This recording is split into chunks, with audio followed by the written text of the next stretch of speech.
Title: Elderly Black Woman Evicted, Son's Arrival Changes Everything. The South Carolina sun beat down on Evelyn Carter's face, each wrinkle a roadmap of a life lived in resilience. At 72, she'd earned this. Earned the right to sell her modest bungalow, the one she and her late husband, Samuel, had poured their sweat and dreams into. Earned the right to trade it for a modern condo in the newly built Oak Haven Residences, a gated community promising comfort and security. It was David, her son, who had insisted. David. Her pride, her anchor. A successful businessman, he lived in Atlanta now, a world away from the small town of Harmony Creek. He'd made it, and he never forgot where he came from. Every Sunday, without fail, he'd call. Every holiday, he'd make the trip. This condo was his way of saying thank you, of easing her burden. "You deserve this, Mama," he'd said, his voice full of love. Harmony Creek was changing. Gentrification was creeping in, pushing up property values, attracting a different kind of resident. Oak Haven, with its manicured lawns and gleaming glass facades, was the epicenter of that change. Evelyn knew she might stand out. She knew the whispers would follow her. But she was tired of the leaky roof, the creaky floors, the constant repairs. She pulled up to the Oak Haven entrance in her old Buick, a car David had offered to replace countless times. "It gets me from A to B, baby," she'd always retort. The wrought iron gates swung open. And she navigated the pristine driveway, her heart a mixture of excitement and trepidation. The lobby was opulent, all marble and chrome. A young woman with a clipboard and an overly bright smile sat behind a sleek desk. "Welcome to Oak Haven, Mrs. Carter. Mr. Hawkins is expecting you, Richard Hawkins." Evelyn had spoken to him on the phone. His voice had been professional, efficient. But now, standing before him, she felt a chill that had nothing to do with the air conditioning. He was a tall, thin man with a perpetually disapproving expression, his eyes the color of cold steel. "Mrs. Carter," he said, his tone flat. He didn't offer a handshake. "Let me see your identification." Evelyn produced her driver's license and the documents confirming her ownership. Hawkins glanced at them, a sneer twisting his lips. "There seems to be some mistake," he said, tossing the papers back onto the desk. "This unit is not available, but I spoke with you. I have the keys." "Everything is in order," Evelyn insisted, her voice trembling slightly. Hawkins leaned forward, his gaze piercing. "I don't think you understand. This is Oak Haven. It's exclusive." "Are you sure you're in the right place?" The implication was clear. He didn't think she belonged. He didn't think a black woman, especially one her age, could afford a place like this. "I have the deed," Evelyn said. Her voice gaining strength. "I have the legal right to be here. The deed could be forged," Hawkins retorted, his voice rising. "I'm going to need you to leave. Now." He gestured towards the door with a dismissive wave. Evelyn stood her ground. "I'm not going anywhere. This is my home." Hawkins' face flushed crimson. He grabbed the phone on his desk. "Security. We have a trespasser in the lobby. Get down here immediately." Two burly security guards materialized. They towered over Evelyn, their expressions impassive. "Ma'am," one of them said, his voice low, "you need to leave. Now." Evelyn felt a lump forming in her throat. Shame burned in her chest. She was being humiliated. Right here in this place she had dreamed of. Other residents began to gather in the lobby, drawn by the commotion. They watched, their faces a mixture of curiosity and discomfort. No one spoke.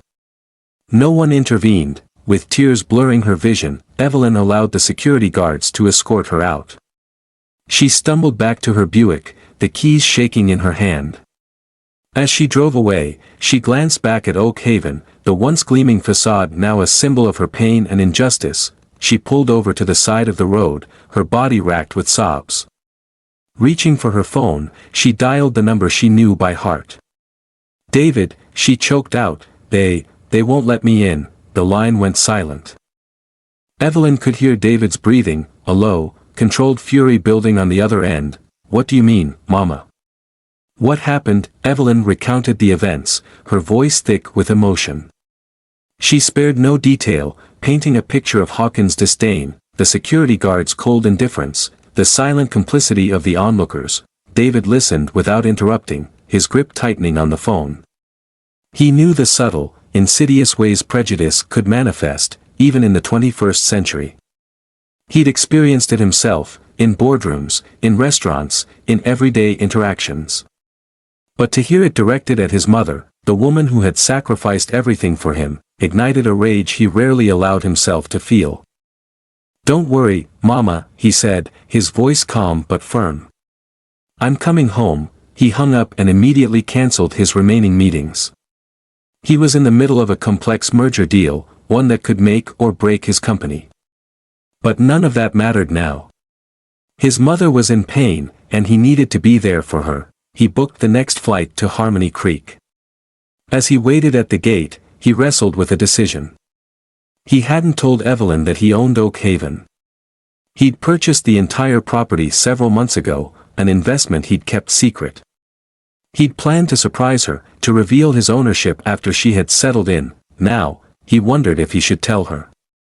He could call Hawkins, pull rank, and force him to apologize. But that wouldn't solve the underlying problem. It wouldn't address the prejudice that festered beneath the surface. He decided to wait. He wanted to see how deep this went. He wanted to expose the bigotry, not just patch over it. The flight was agonizingly slow. David replayed the events in his mind, each detail fueling his anger. He imagined Hawkins' face, the smug superiority in his eyes. He pictured his mother, standing alone and vulnerable, facing the weight of prejudice. When he finally arrived in Harmony Creek, he drove straight to Evelyn's old bungalow. She was waiting for him on the porch, her face etched with worry. He wrapped her in a tight embrace. "It's okay, Mama. I'm here now." "I don't understand, David," she said, her voice trembling.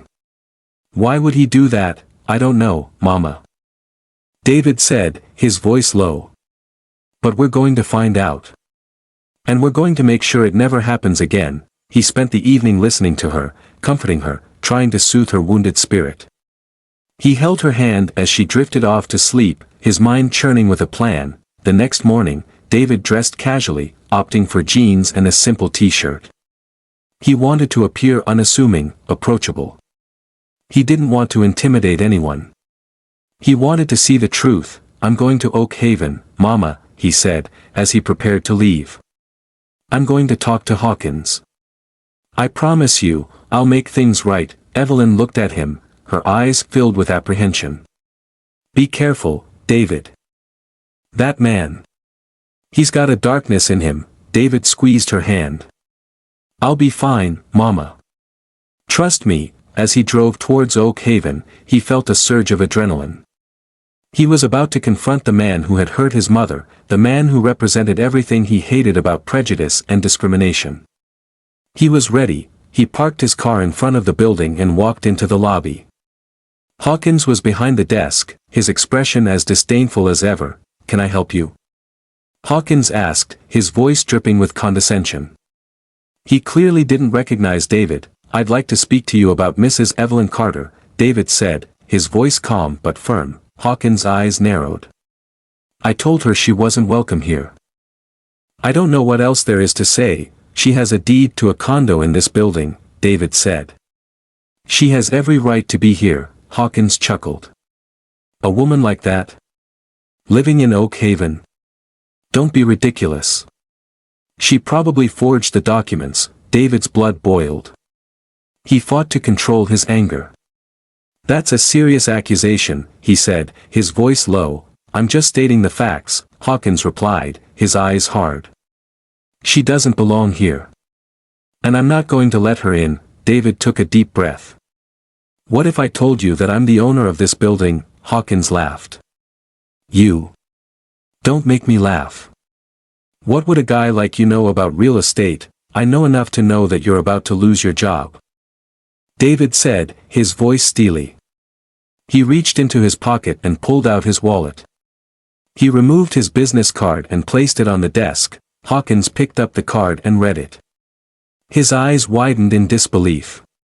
David Carter, CEO of Carter Enterprises. The name meant nothing to him at first, but then the realization dawned. Carter Enterprises was a major real estate conglomerate.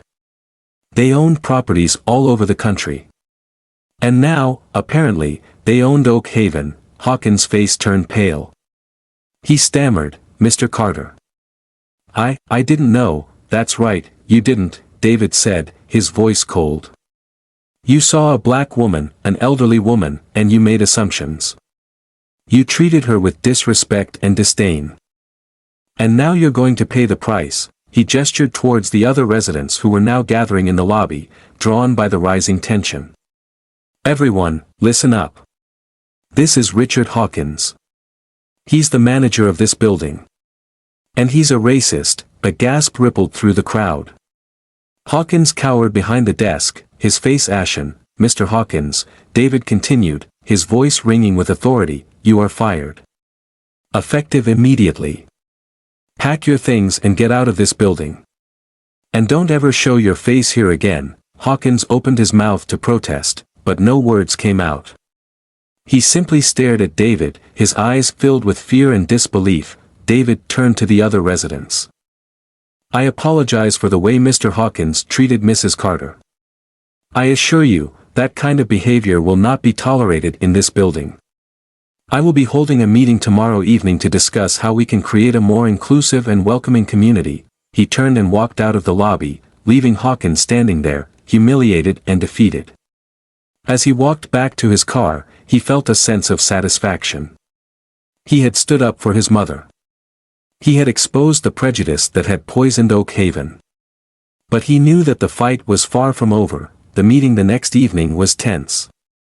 The community room at Oak Haven, usually reserved for book clubs and bingo nights, was packed with residents.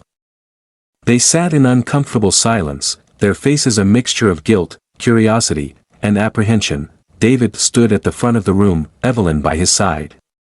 He looked out at the crowd, his expression serious. "Thank you all for coming," he said, his voice calm but firm. "As you know, there was an incident here earlier this week involving Mrs. Carter and the former building manager, Mr. Hawkins." He paused, allowing the silence to hang in the air. "I want to be clear about something.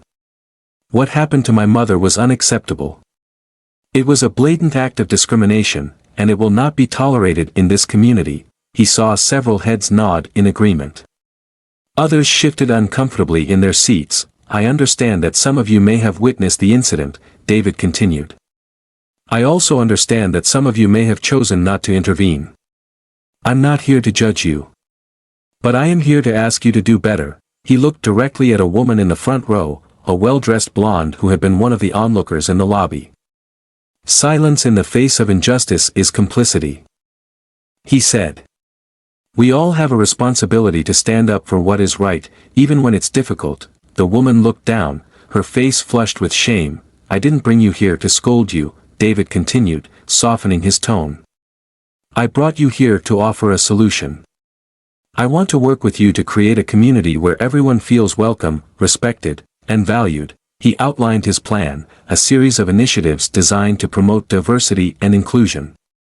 He proposed mandatory diversity training for all residents and staff.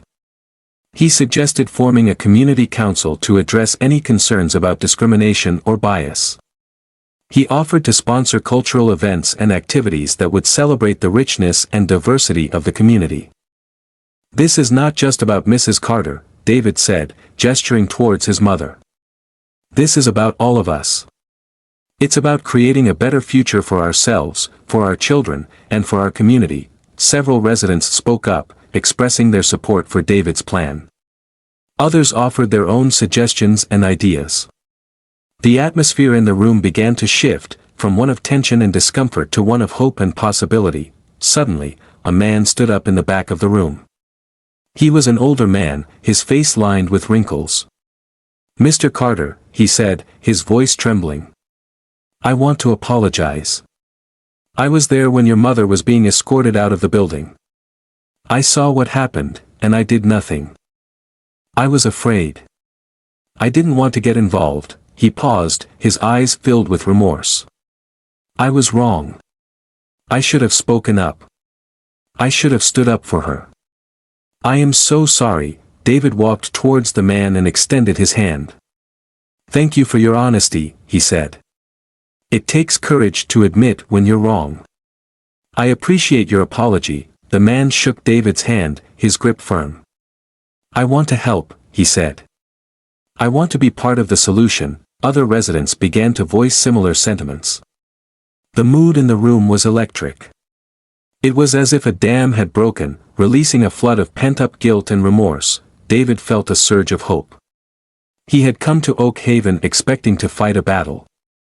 He had found a community willing to change. As the meeting drew to a close, David announced that he had hired a new building manager, a woman named Maria Rodriguez. Maria was a seasoned property manager with a reputation for fairness and integrity. She was also a strong advocate for diversity and inclusion. "Maria will be starting on Monday," David said. "I have complete confidence in her ability to lead this community and ensure that everyone is treated with respect and dignity." The residents applauded enthusiastically. Maria stood up and smiled, her eyes shining with determination. After the meeting, David and Evelyn walked back to her old bungalow. The air was crisp and cool. And the stars twinkled brightly in the sky. "You did good, David," Evelyn said, her voice filled with pride. "You stood up for me. You stood up for what's right." "I learned from the best, Mama," David said, squeezing her hand. They sat on the porch swing, watching the fireflies dance in the darkness. Evelyn leaned her head on David's shoulder, her heart filled with gratitude. She had faced prejudice and injustice. But she had also witnessed the power of love, courage, and compassion. She knew that things would never be the same at Oak Haven. And she knew that David had made a difference, not just for her, but for the entire community. Meanwhile, news of the incident at Oak Haven had begun to spread. A local reporter, who had been tipped off by a resident, had arrived at the meeting and captured the events on video. The story quickly went viral, igniting a firestorm of controversy. Hawkins found himself at the center of the storm. His reputation was ruined. He was shunned by his colleagues and friends. No one wanted to hire him. He tried to defend himself, claiming that he had been misunderstood. But no one was buying it. The video footage of his interactions with David and Evelyn spoke for itself. Hawkins' life began to unravel. He lost his job, his home, and his family. He became a pariah, a symbol of prejudice and intolerance. David wasn't content with simply firing Hawkins and implementing diversity initiatives. He wanted to send a message, a powerful message that would resonate far beyond the walls of Oak Haven. He contacted a national civil rights organization and offered to partner with them on a campaign to combat discrimination in housing. He pledged a significant donation to the organization and vowed to use his platform to raise awareness about the issue. The campaign quickly gained momentum. People from all walks of life joined the cause. Celebrities, politicians, and activists lent their voices to the movement. The story of Evelyn Carter became a symbol of hope and resilience. She was invited to speak at rallies, conferences, and town hall meetings. She shared her story with the world, inspiring millions with her courage and grace. David and Evelyn traveled across the country, advocating for fair housing laws and promoting diversity and inclusion. They became a dynamic duo, a powerful force for change. As the campaign gained traction, pressure mounted on Hawkins. He was ostracized from the real estate industry, unable to find work. His reputation was in tatters. One evening, as David and Evelyn were preparing to speak at a rally in Atlanta, they received a phone call from Hawkins. "Mr. Carter," Hawkins said, his voice filled with desperation. "I need to talk to you." David hesitated. He didn't want to give Hawkins the satisfaction of hearing his voice. But he also knew that he couldn't turn his back on someone who was in need. "What do you want, Hawkins?" David asked, his voice cold. "I want to apologize," Hawkins said. "I know it's not enough, but I want you to know that I'm truly sorry for what I did to your mother. I was wrong. I was blinded by prejudice. I didn't see her as a person. I just saw her as a color." David remained silent, waiting for Hawkins to continue. "I've lost everything," Hawkins said. "My job, my home, my family. I've hit rock bottom. But I deserve it. I deserve everything that's happened to me." He paused, his voice breaking. "I don't know if you can ever forgive me, Mr. Carter. But I hope that one day, you will." David took a deep breath. He didn't know if he could forgive Hawkins. But he knew that he had to try. "I appreciate your apology, Hawkins," David said. "I hope you can learn from this experience and become a better person." "Thank you, Mr. Carter," Hawkins said. "Thank you for listening." The phone went dead. David stared at the receiver, his mind racing. He didn't know what to make of Hawkins' apology. Was it sincere? Or was it just a desperate attempt to salvage his reputation? He decided to give Hawkins the benefit of the doubt. He believed that everyone deserved a second chance. A few months later, David received a letter from Hawkins. In the letter, Hawkins wrote about how he had been working to educate himself about racism and prejudice. He had been volunteering at a local community center, helping to tutor underprivileged children. He had also been attending diversity training workshops. "I know I can never undo the harm I caused," Hawkins wrote. "But I'm committed to doing everything I can to make amends. I want to use my experience to help others understand the dangers of prejudice and discrimination." David was impressed by Hawkins' efforts. He decided to reach out to him and offer him a job. "I can't guarantee that everyone will accept you," David said to Hawkins when they met. "But I'm willing to give you a chance to prove yourself." Hawkins accepted the offer. He started working at Carter Enterprises as a diversity and inclusion consultant. He traveled around the country, sharing his story and leading workshops on combating prejudice and discrimination. He became an unlikely advocate for social justice. He used his experience to help others understand the dangers of prejudice and discrimination. He became a symbol of redemption, a testament to the power of forgiveness and second chances. The story of Evelyn Carter, David Carter, and Richard Hawkins became a legend. It was a story about prejudice, injustice, and redemption. It was a story about the power of love, courage, and compassion. It was a story about the possibility of change. Evelyn Carter finally moved into her condo at Oak Haven. She filled it with love and laughter. She welcomed everyone into her home, regardless of their race, religion, or background. She became a beloved figure in the community, a symbol of hope and inspiration. One sunny afternoon, Evelyn sat on her balcony, sipping a cup of tea. She looked out at the community that had once rejected her, the community that now embraced her. She smiled. She knew that things would never be perfect. But she also knew that things were getting better. She knew that David had made a difference. And she knew that she had made a difference too. She had shown the world that love is stronger than hate. She had shown the world that hope is stronger than despair. She had shown the world that justice will always prevail.